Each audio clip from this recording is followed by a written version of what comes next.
Hello and welcome to my YouTube channel Easy English with Swati. Today we are going to see lesson in the Kingdom of Fools of CBSE class 9th which is written by A.K. Ramanujan. A.K. Ramanujan जाने माने India के poet भी हैं, author भी हैं. Okay, अब ये जो लेसन है ना, it is a funny lesson. बहुत मज़ा आएगा आपको ये लेसन लर्न करते वक्त में. इतने सारे कैरेक्टर्स हैं ये लेसन में, बहुत सारे कैरेक्टर्स हैं. सी, गुरु है, डिसाइपल है, king, minister, merchant, thief, thieves brother, bricklayer, dancing girl, Goldsmith and again merchant. अब क्या होता है, गुरु और शिष्य, डिसाइपल मीन्स शिष्य, गुरु और डिसाइपल जो है ना वो एक किंगडम में आते हैं. When they were roaming here and there they found something different here, something strange about this kingdom. अब ऐसा क्यों लगता है उनको? क्योंकि it is a day time. Day time में उनको रास्ते पर भी कोई भी नहीं दिखता. वहाँ पे एक माउस भी नहीं है, वहाँ पे एक काऊ नहीं है, कोई डॉग नहीं है, लोग तो है ही नहीं. अब दिन में कोई भी नहीं है. Isn't it strange? Yes, it is. तो उनको ये सब ये अजीब लगता है, राइट? अब जैसे खत्म होता है, शाम होने लगती है, अचानक से दे फाउंड आउट कि पूरी सिटी की सिटी, पूरा किंगडम उठ गया है एंड दे स्टार्टेड वर्किंग. अब ये ऐसा क्यों? तो इसका जो राजा है ना ये किंगडम का, वो थोड़ा सा स्ट्रेंज टाइप का राजा है. उसने ऑर्डर दिया है कि देखो, हमेशा के जैसा हमारा रूल नहीं रहेगा. बाकी में होता होगा ये कि दिन में सब लोग काम करेंगे, रात में सोएंगे. यहाँ पे ऐसा नहीं चलेगा, हम उल्टा करेंगे. डे को हम नाइट बनाएंगे, नाइट को डे बनाएंगे. तो मुझे कोई भी दिन में काम करते वक्त नहीं दिखना चाहिए. अगर मुझे दिखता है तो मैं उसको डेथ पेनल्टी दे दूंगा, राइट? इसलिए सब लोग बहुत डर जाते हैं और डर के मारे वो कभी भी दिन में काम नहीं करते. पूरा टाइम सोते रहते हैं दिन भर और रात में काम करते हैं अपना पूरा रात भर. ओके, तो ये समझ में आने के बाद में गुरु तो समझ जाता है, इज वाइज, समझ जाता है कि ये किंगडम ऑफ फूल्स है. अब जब वो कुछ चीज़ खरीदने के लिए जाते हैं तब उनको दिखता है कि कोई भी चीज़ आप लो, आपको वो 1 रुपये में ही मिलेगी. 1 रुपया, ठीक है, 1 रुपया और कोई भी चीज़ लो. तो ये भी एक another strange thing what they found out. अगर आप 5 डजन बनाना लेते हो तो भी 1 रुपया, अगर आप 5 किलो राइस लेते हो तो भी 1 रुपया, अगर आप 1 किलो घी लेते हो तो भी 1 रुपया. तो शिष्य जो है वो तो बड़ा ही खुश हो जाता है, because he is somewhat fond of food and all. वो बोलता है बस अपने तो अब निकल पड़ी है ना, हम तो यहीं रहेंगे. 2 दिन तक तो बस मज़े में रहता है शिष्य. गुरु वॉज थिंकिंग कि क्या चल क्या रहा है. उसके बाद में गुरु बोलता है कि this is the kingdom of fools और हमें यहाँ पे रहना नहीं चाहिए. कभी भी हम पर कोई भी आफत आ सकती है, सो यहाँ से निकल चलो. लेकिन शिष्य जो है ग्रीडी है, फॉन्ड ऑफ फूड है ना, तो बहुत ज़्यादा उसको खाने के लिए, खाने का बहुत शौकीन है. तो बोलता कि भाई मैं तो नहीं आ सकता. गुरु समझाने की कोशिश करता है उसको, लेकिन शिष्य नहीं मानता. तो guru just started going from that place. Now disciple was living there. Okay, he is having all the things in 1 rupee daily. रोज़ बनाना खा रहा है, घी वीट जितना जितना चाहिए सब कुछ खा रहा है, और एकदम पहले से बहुत ज़्यादा फैट हो गया है. Okay, now what happen, one day एक जो थीफ है ना वो मर्चेंट के घर में घुस जाता है. मर्चेंट के घर में थीफ घुस जाता है और चोरी वगैरह करके निकलने ही वाला है. तब क्या होता है, अचानक एक जो वॉल है ना, मर्चेंट के घर की जो वॉल है, दीवार, वो उसके ऊपर गिर जाती है, जो है वो वहीं पे मर जाता है. ओके, नाउ थीफ का जो भाई है वो आ गया है पिक्चर में. अब थीफ का भाई रोते रोते जाता है राजा के पास में. Please do the justice to me, this is not fair. किसने वॉल बांधी थी ये मर्चेंट के घर की? मेरे बेचारे भाई को मार डाला. हम तो हमारा फैमिली बिजनेस कर रहे थे महाराज. हमारा फैमिली बिजनेस क्या है? चोरी करना. तो हम हमारा फैमिली बिजनेस कर रहे थे, लेकिन मेरा भाई तो मर गया. तो ये तो इनजस्टिस है. Please give me justice. अब ये राजा के समझ में आना चाहिए था कि चोरी इज अ क्राइम, है ना, लेकिन राजा बोलता है हाँ हाँ करेक्ट करेक्ट, बेचारा इनोसेंट सा आदमी मर गया है, ठीक है बुलाओ। किसकी वॉल थी ये? मर्चेंट को बुलावा भेजते हैं। मर्चेंट आता है बेचारा, ट्रेम्बलिंग, शिवरिंग विथ फियर। वो बोलता है मैंने क्या किया? वो बोलता है तुम्हारे घर की वॉल है, तुम्हें पनिशमेंट देनी चाहिए अब। तो बोलता है हाँ लेकिन वॉल मैंने थोड़ी बांधी थी। तो जिस ब्रिक लेयर ने वो बांधी थी मुझे उसका एड्रेस पता है, please call him. Brick layer को बुलाते हैं। अब ब्रिक लेयर तब के ज़माने में उसने वॉल बांधी थी, अब तो बूढ़ा हो चुका बेचारा। वो आता है वहाँ पे कांपते हुए, मैंने क्या किया है?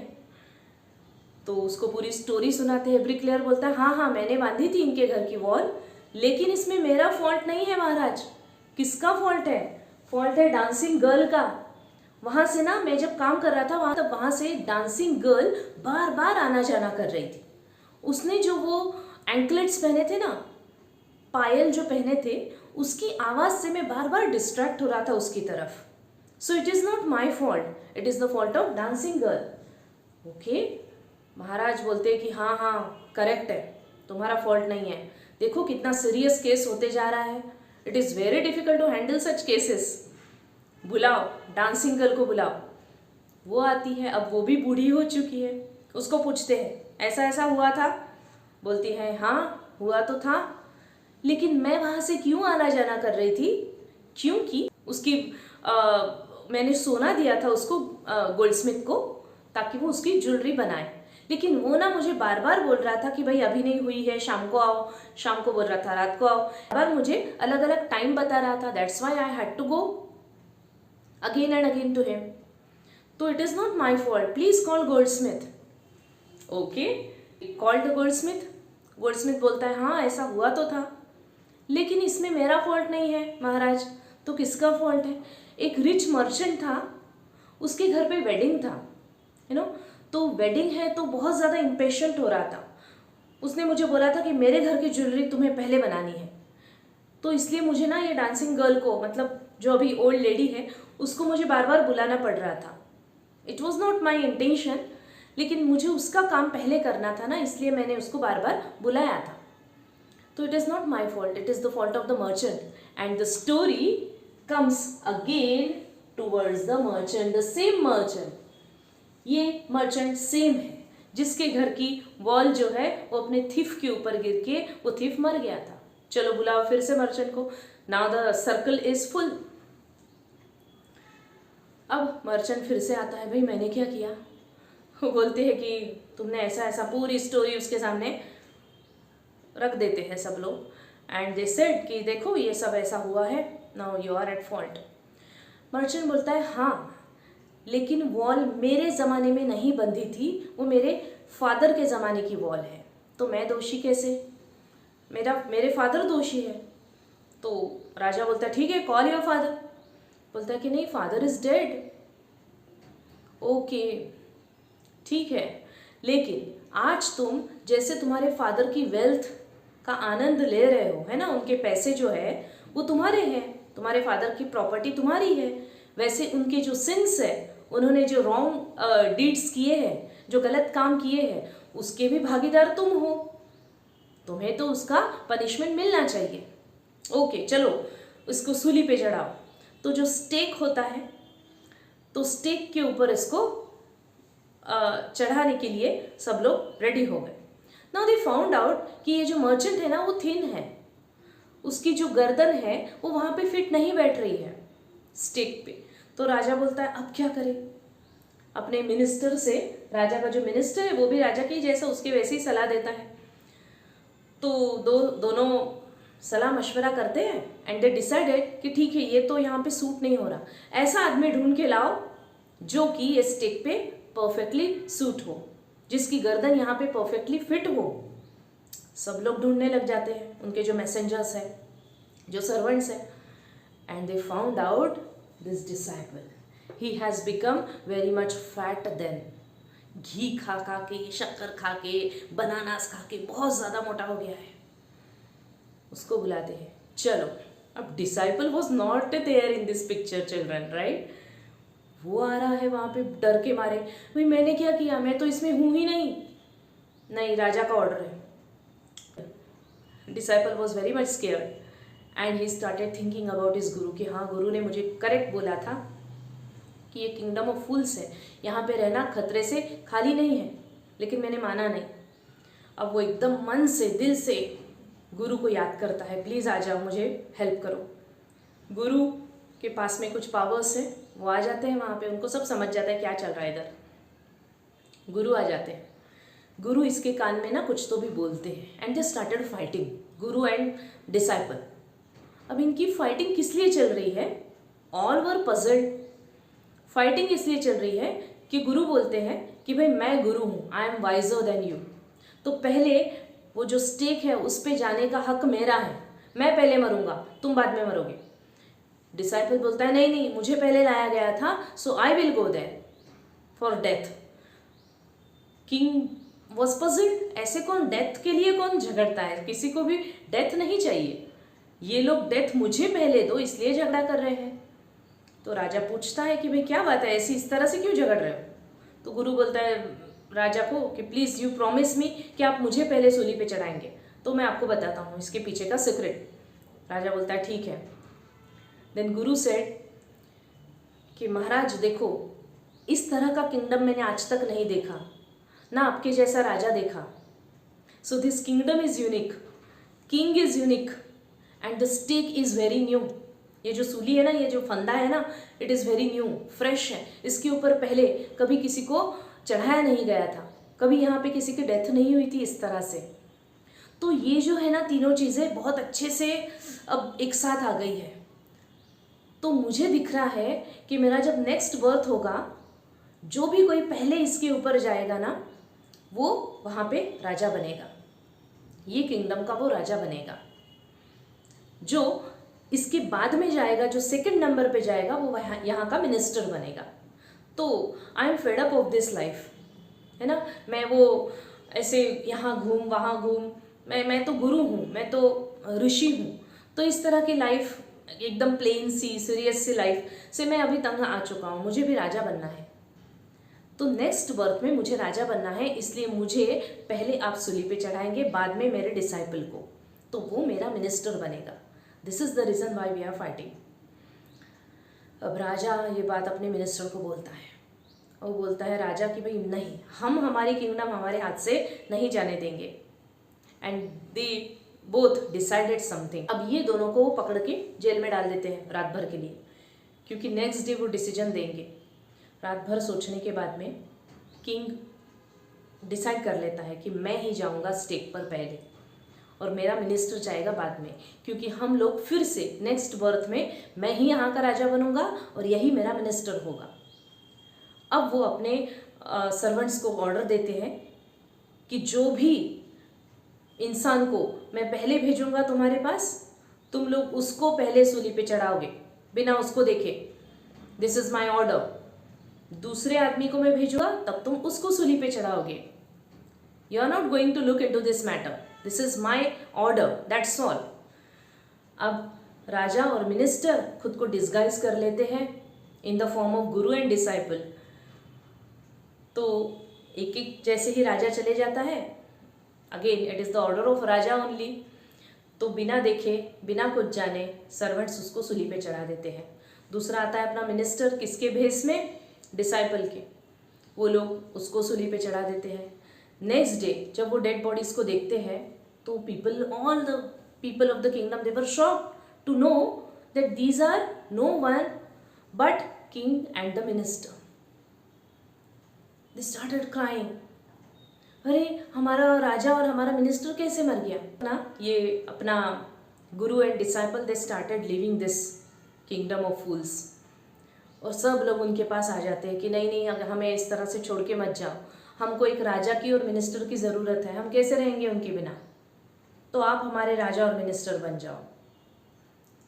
तो गुरु बोलता है ठीक है, लेकिन मैं बनूंगा राजा, ये मेरा मिनिस्टर बनेगा, लेकिन उसके बाद में मैं लॉज यहाँ के चेंज कर दूंगा।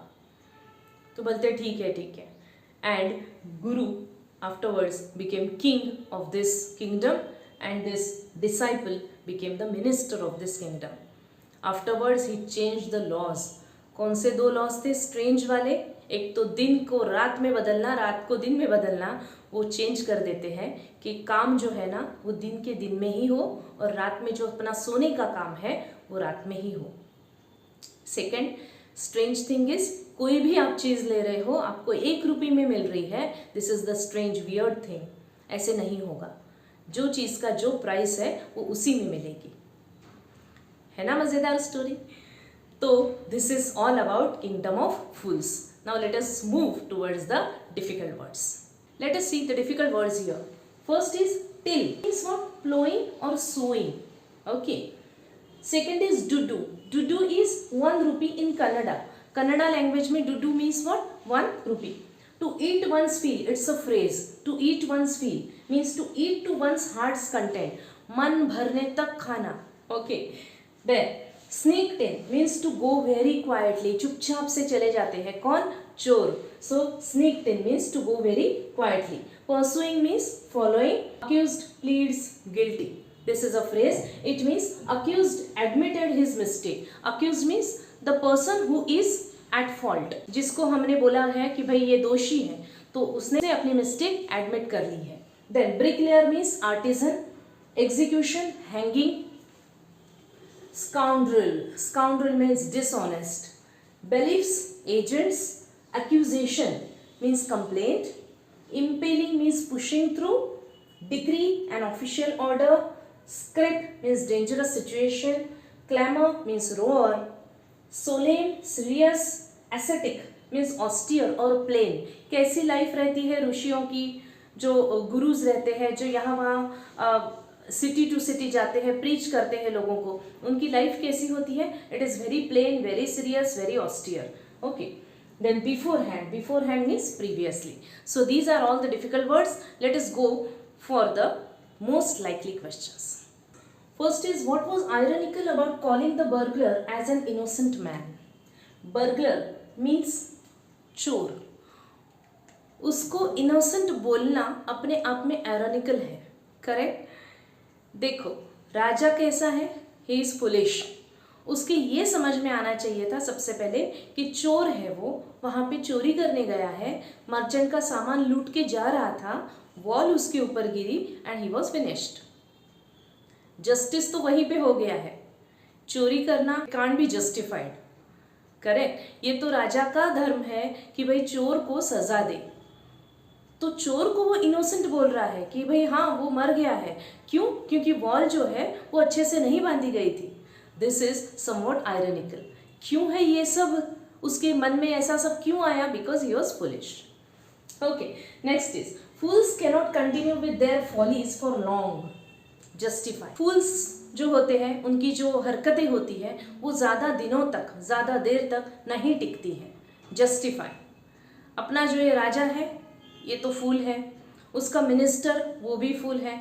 दोनों एक दूसरे के साथ में डिस्कस करके दिन को रात और रात को दिन बना देते हैं. कोई भी चीज़ आप परचेस करो वहाँ पे जाके तो वो मिलेगी आपको 1 रुपये में. This is the another strange and foolish decision of this king. अब वो उसको ना खुद को अलग किंग साबित करना है, इसलिए वो ये सब चीज़ें कर रहा है. उसको ये समझ में नहीं आ रहा कि ये करते वक्त में मैं खुद को अलग तो नहीं, लेकिन मैं खुद को फुलिश भी साबित कर रहा हूँ. ठीक है? उसने बर्गलर को भी इनोसेंट मैन बोल दिया है. जो बात की जो बातें हैं, जो बर्गलर को इनोसेंट बोलना, ठीक है, एक एक जो उसके पास में रोते आते हैं वो बोलते हैं नॉट एट फॉल्ट, तो ये उस पर बिलीव भी कर लेता है. जो चीज़ बहुत आसान है उसको खुद ही कॉम्प्लिकेटेड बना देता है. ये होने के बाद जब गुरु और डिसाइपल आते हैं वो झगड़ा करने लगते हैं कि भाई मुझे आप पहले सूली पे चढ़ाओ. उनकी बातों पर भी ये बहुत आसानी से बिलीव कर लेता है. So it all means that he is foolish. लेकिन उसकी जो फॉलीज है, उसकी जो ये मूर्खता भरी हरकतें हैं ना, वो ज़्यादा देर तक नहीं टिकती है. गुरु और डिसाइपल जैसे ही यहाँ पे आते हैं वो पूरा मामला समझ जाते हैं. गुरु जो है वो अपने डिसाइपल को वहाँ से बचा लेता है. ठीक है? और फिर किसको पनिशमेंट मिलती है अल्टीमेटली? राजा को ही. अपनी मूर्खता भरे व्यवहार की वजह से उसको खुद को ही पनिशमेंट मिलती है along with his minister. Next is wisdom and far-sightedness were the most important qualities of the Guru's character. Yes, he was wise. बहुत ज़्यादा वाइज है गुरु. फार साइटेडनेस भी उसमें है. आगे क्या होने वाला है उसको पता है. ठीक है, अब ये कैसे समझ में आता है? देखो, गुरु कितने ही किंगडम्स घूमा है अभी तक. यहाँ वहाँ जाके उसने प्रीच किया है. This is his life only, to go here and there, to wander different places and to preach the people. This is only his life. लेकिन देखो, डिसाइपल और गुरु दोनों में कितना अंतर है, दोनों की सोच में कितना अंतर है. गुरु is wise from the beginning. जैसे ही वो यहाँ पे आया, उसने देखा कि दिन का रात और रात का दिन, कोई भी चीज़ लो 1 रुपये में मिलेगी. ये चीज़ों से वो समझ गया कि this is the kingdom of fools. यहाँ पे रहना खतरे से खाली नहीं है. भले ही आप यहाँ पे हर एक चीज़ 1 रुपये में लेके मस्त अपनी लाइफ जी सकते हो, फिर तो कोई टेंशन ही नहीं है, आपको ज़्यादा पैसे कमाने की ज़रूरत नहीं है. लेकिन फुलिश लोगों से हमेशा बच के रहना चाहिए. आपका अगर एनिमी वाइज हो ना, इट इज़ ओके, लेकिन आपका दोस्त अगर फुलिश हो, so he can drag you in any of the difficult and drastic situation. इसलिए फुलिश लोगों से हमेशा बच के रहो. ये गुरु जानता है, बहुत अच्छे से जानता है. इसलिए 2 दिन के अंदर ही वो समझ गया कि यहाँ पे नहीं रहना चाहिए, यहाँ से निकल चलो. लेकिन डिसाइपल नहीं माना. विजडम था उसका, उसने अपने डिसाइपल को समझाने की कोशिश की. डिसाइपल का जो ग्रीडीनेस था towards food, he did not listen to his advice. So he was staying over there. Guru left. देखो, गुरु ने उसको ज़बरदस्ती नहीं की कि भाई चलो मेरे साथ, या उसके ऊपर वो चिल्लाया भी नहीं कि तुम मेरे शिष्य हो, तुम्हें सुनना पड़ेगा मेरा. वो चुपचाप से वहाँ पे चले गया. In the time of the crisis you have to be very calm and cool.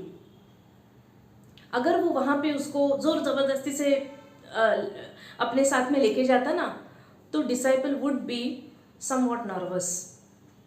और डिसाइपल कभी सीखता भी नहीं कि यहाँ पे रहने की प्रॉब्लम्स क्या हो सकते हैं. तो उसने सोचा होगा गुरु ने कि ये खुद ही समझ जाएगा, इसलिए वो विजडम के साथ में अपना खुद ही चले गया. लेकिन जब उसको अपने डिसाइपल को बचाने के लिए आना था, he came. When disciple asked him to come, he prayed for him, he came over there. Again wisdom. उसने उसको छोड़ नहीं दिया था कि ठीक है तुम मेरा नहीं सुनते, तुम देखो अपना अपना. वो आया उसको छुड़वाने के लिए वहां से, राइट. और उसने बहुत ही स्किलफुली टैकल किया है ये फुलिश राजा और उसके मिनिस्टर को. एक कहानी गढ़ी है और उसमें ट्रैप में उन दोनों को फंसा दिया है. एट द एंड जब वो जाने लगे थे वहां से, लोगों ने उनको उनके सामने गिड़गिड़ाए हैं लोग, है ना, उनको रिक्वेस्ट की है कि भाई प्लीज़ आप रुक जाओ, हमें राजा और मिनिस्टर की ज़रूरत है. तब फिर से गुरु का विजडम काम में आया है. वो बोला कि ठीक है मैं बन जाता हूँ यहाँ का राजा, लेकिन आपके जो रूल्स है मैं सबसे पहले वो चेंज करूँगा, है ना. वो जो फुलिश जो लॉज लगाए गए थे वो कंटिन्यू नहीं करने वाला था, क्योंकि वो खुद फुलिश नहीं है, राइट. अब वो राजा बनेगा तो अच्छे से अपनी किंगडम को संभालेगा. So this is very true. Next is the people of the kingdom were not foolish. Discuss. अब वो जो लोग हैं किंगडम के, वो फुलिश है क्या? नहीं, बिल्कुल भी नहीं. उनको वैसे रहना पड़ता है क्योंकि उनका लीडर जो है वो फुलिश है. राजा ने ऑर्डर दिया था कि दिन को रात में बदलना है, रात को दिन में. आउट ऑफ फियर उनको वैसा ही रहना पड़ा. इतना ज़्यादा टेरर था ये फुलिश राजा का, कभी भी किसी को भी जेल में डाल दे, कभी भी किसी को मार डालने का ऑर्डर दे दे. इसलिए चुपचाप से घर में रहो, दिन के टाइम में सोते रहो और रात में अपने काम करो, क्योंकि उनका राजा तो फुलिश है. हर चीज़ 1 रुपये में बेचना उनके लिए बहुत ज़्यादा प्रॉब्लम होता होगा, लेकिन फिर से क्या करे, राजा का ऑर्डर है. एंड में जब राजा और मिनिस्टर को उन्होंने देखा कि अब वो मर चुके हैं, दे वर वेरी वाइज. ये पीपल तो वाइज हैं. उन्होंने सोचा कि हम बिना राजा के कैसे रहेंगे, कोई भी दूसरा राजा आके हम पे अटैक करेगा ना, इससे अच्छा है ये जो गुरु और डिसाइपल है ना, हम उनको ही बोलते हैं हमारा राजा बन जाओ। तो ये बहुत ज़्यादा वाइज पीपल है, वो उनके पास गए, उनको रिक्वेस्ट की और उनको अपना राजा बना दिया। Okay, so people they were not at all fool. So these are all the most likely questions here children. I hope बहुत मज़ेदार सी कहानी थी, आपको बहुत अच्छी लगी होगी। Please do comment, like and share my video and subscribe my channel. Thank you so much.